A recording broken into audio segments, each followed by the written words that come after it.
I've got to applaud you. You're definitely a super mom. And, I love the fact that to me, I get the impression that you're fitting your entire business, your company into your life, right?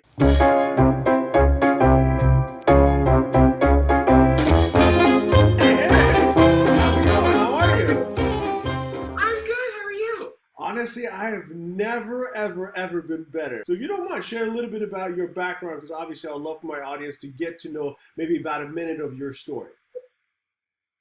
Sure. So right now I'm the CEO of eTailPet, which is a company that is a SaaS-based e-commerce platform to help independent pet retailers put their stores online. So it's helping brick and mortar retailers come up to this century and give consumers what they want, which is to be able to shop online and pick up in store or shop online and do a home delivery.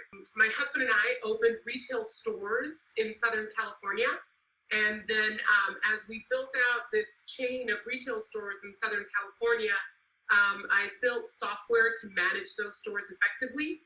And it turned out that the software was really good. So I spun off and am now selling software to other retailers. What do you attribute that to? Is that because of the kind of school you went to? Is it because you grew up in a family of entrepreneurs? If somebody wants to become just like you, for example, what do they have to have in order to get here?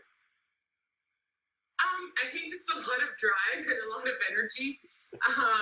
I started off actually as an accountant. And then I became a financial analyst. I went to business school. And then I went through the Chartered Financial Analyst program. So I was really heavy on the data side and analytics side.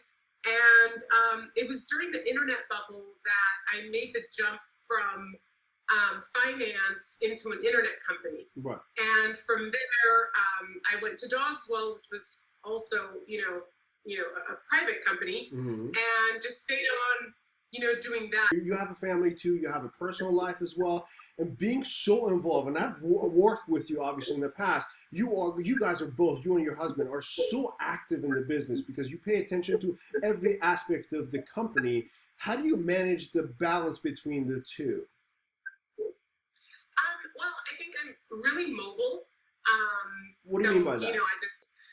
Well, I have a backpack, and it has my laptop, and then it has a little bag with an internet thing and, all sorts of plugs and whatever else I may need. And so in today's day and age, I mean, I don't know, some people may think it's bad that you can work anywhere, but I think it's really good that you can work anywhere because I don't carry much around. I just need my laptop and an internet connection and I'm good to go. So if I'm at my kids' practice, that's great. That's an hour and a half of nobody bothering me. I'm just sitting on the bleachers, typing away, working. If I'm in the car and we're taking a drive somewhere, I'm just working in the car. So I just kind of make it work with the kids. I wake up really early in the morning to get stuff sort of out of the way. I typically wake up like between 4:30 and 5, get like an hour and a half in, and then, wake the kids up, have fun with them, do breakfast, lunch, whatever, driving to school, and then back, on the computer at 8. So I like the fact that you can work anywhere because it just allows me to do, it allows me to spend time with my kids and, do all the work that I need to do. No, for sure. I mean, I've got to applaud you. You're definitely a super mom. And, I love the fact that to me, I get the impression that you're fitting your entire business, your company into your life, right? If I'm at a practice and I have a little bit of downtime, I get to work on that, right? If I'm in the car, I have a little bit more time, I get to work on the business, which is amazing. And you and I have been around the block for a minute now. We couldn't have done this even 10 years ago, right? I don't even think it was as easy even 5 years ago. I own a company that has about 30 employees now, and every single one of us, we are all remote. So we all work from different places, but through FaceTime, there's not a single day that goes by that I don't touch base with everybody, right? And I couldn't have possibly done that on my mobile device because, 3G wasn't that great, right? And then 4G came around and LTE and everything else, and now it's just amazing that we can work anywhere. Do you agree?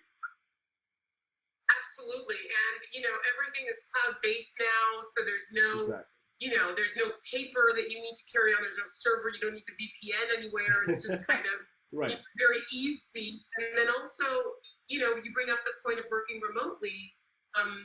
I always figured out a way to work from home, but now it's not as lonely, Right. because, we use Google Meetup in my company, and we're constantly just like, hey, what's up? And, I have an employee who's in Long Beach, not that far, but I actually haven't physically seen her in a long time. Right. Actually, since she was first hired, I only saw her the first week, and then we just meet up on Google and, let's just talk and see people. Yeah. And it allows you to sort of be everywhere. Right. You and I, as entrepreneurs, we have to have we have to have access to the best talent we can potentially acquire for our companies, right? At some point, I realized if I limit my entire capacity to the 5 or 10 mile radius of whoever is willing to drive down to my office, I'm missing out on the competition. If I can make it even into a perk that say, you know what? I don't care when you work. Most of our work is technical work anyway. We're either doing social media, artificial intelligence, and so on and so forth. So as far as I'm concerned, if you're a single mom, I don't care if you do it at 2:00 a.m. or 2:00 in the afternoon. If you got to pick up your daughter at 2 in the afternoon, but then we can make up for it later and we can still meet our deadlines, what do I care, right? So the Henry Ford idea of 9 to 5 doesn't necessarily work in today's world if we want to create that balance, in my personal opinion. If somebody's not happy with themselves, how do they become happy with themselves? Because I'm sure, I'm guessing there was a point in your life that you weren't completely satisfied with who you were, and you felt like there are certain things that you need to improve on, right? How did you get out of that rut? How do you convince yourself that, yes, I do need to improve, but it's not that I'm inadequate? I think that even if you're in a downturn, try to enjoy it, because it's not going to last forever. Wow. There's times in your life where, everything is great and you want to pinch yourself and you can't believe it. And then there's times in your life where you're like, oh my God, nothing is going right.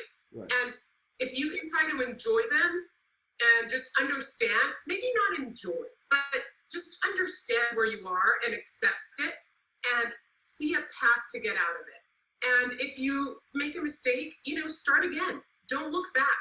Just be where you are today and look forward. And I think that clearing your head every day, whether it's with yoga or meditation or just a good old boxing workout, I think that really helps you, understand where you are and get comfortable in your own skin and work towards what you're working for, but don't chase it. Right. You can't live your life chasing it. You have to enjoy the process.